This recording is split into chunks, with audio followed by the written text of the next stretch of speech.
I've recently replaced the head gaskets on my Land Rover, and if you've got a Rover V8, this is likely in your future as well.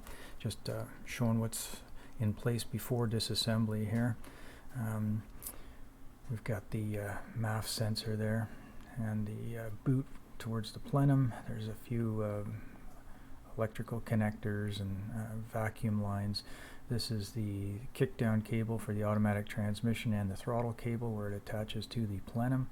The coil pack in the back has to be removed as well, or at least pulled out of the way.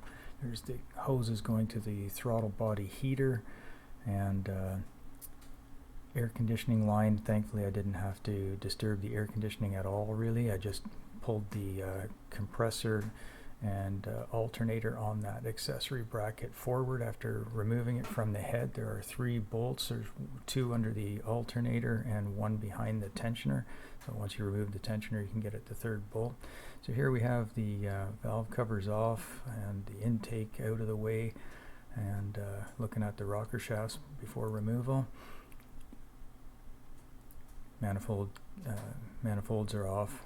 There you can see the power steering pump just leaning forward.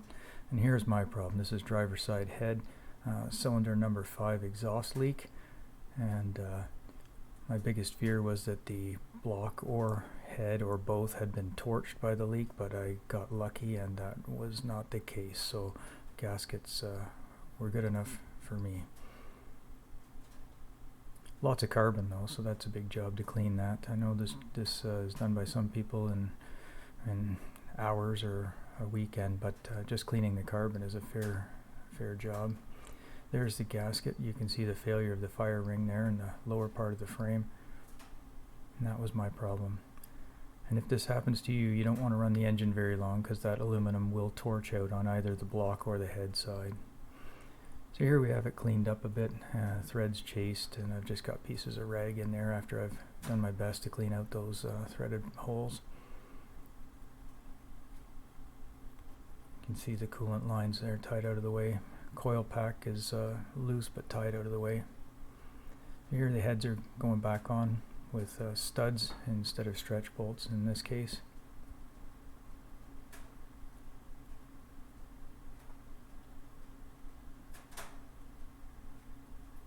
All shiny.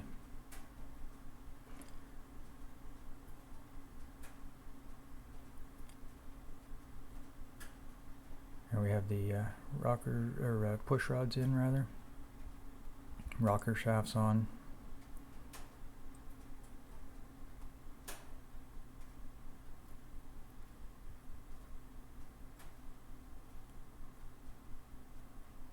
There you can see the coil pack tied out of the way above the new Valley gasket. So the intake's on, intake horns going on, and next will be the plenum, and then buttoning up all the little clips and electrical connections, and that's a wrap.